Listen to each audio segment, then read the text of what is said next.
الحمدللہ والصلاۃ والسلام علی رسول اللہ.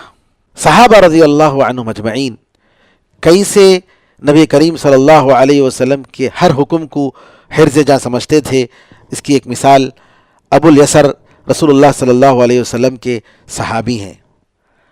عبادۃ بن الولید بن عبادہ بن صامت کہتے ہیں کہ میں اور میرے ابا یعنی ولید بن عبادہ جو عبادہ بن صامت کے بیٹے اور ان کے پوتے، یہ دونوں انصار میں علم دین کی تلاش میں نکلتے ہیں.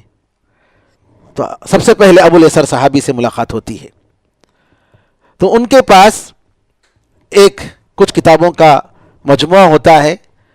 ابو الیسر پر ایک چادر ہے اور ایک معافری چادر ہے، اوپر ایک چادر پہنے ہوئے ہیں اور نیچے ایک چادر پہنے ہوئے ہیں. ایک چادر یمن کا جو معافر کے قبیلے کا جو چادر ہے وہ چادر، اور ایک سادہ چادر، اور ان کے غلام کے پاس بھی ان کے اوپر بھی اسی طریقے سے ایک سادہ چادر ہے اور ایک معافری چادر ہے. میرے ابا نے ولید بن عبادہ نے ابو الیسر صحابی رضی اللہ عنہ کو دیکھ کر کہا، اے چچا، میں آپ کے چہرے پر غصے کے آثار دیکھ رہا ہوں، کیا بات ہے؟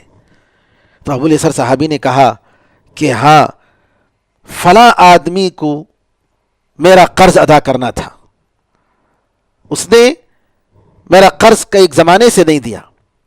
تو میں اس کے گھر آیا اور میں نے سلام کیا. میں نے اس سے پوچھا کہ فلاں آدمی تمہارے گھر میں ہے؟ تو لوگوں نے کہا، جواب ملا کہ نہیں. اس کا ایک چھوٹا بیٹا نکلا. میں نے اس سے پوچھا کہ تمہارا باپ کہاں ہے؟ تو اس نے کہا کہ تمہاری آواز سن کر میری ماں کے کمرے میں اندر داخل ہو گیا. میں نے ایک زور سے کہا کہ اے فلاں آدمی نکل آؤ، مجھے معلوم ہے کہ تم کہاں ہو.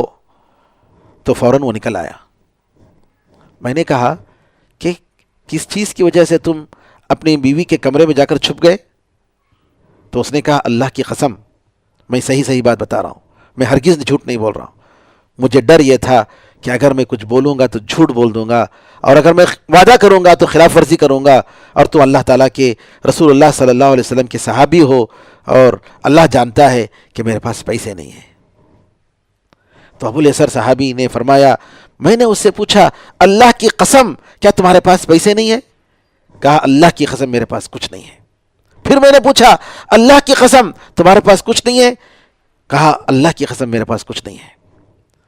تو میں نے وہ خط منگوایا جس پر میں نے لکھا ہوا تھا کہ فلاں آدمی پر اتنا میرا قرض ہے، اور میں نے اپنے ہاتھ سے اس کو مٹا دیا اور کہا کہ اگر تمہارے پاس پیسے آئے تو تم مجھے پیسے ادا کرنا، اور اگر نہیں تو تم آزاد ہو، تم پر کوئی چیز نہیں ہے.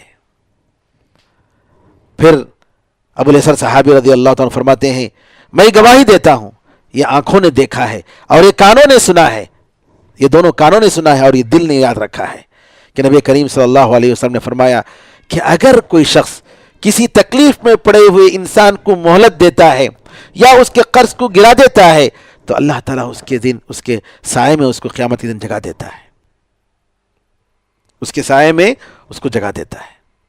اس حدیث پر عمل کرتے ہوئے میں نے یہ کام کیا.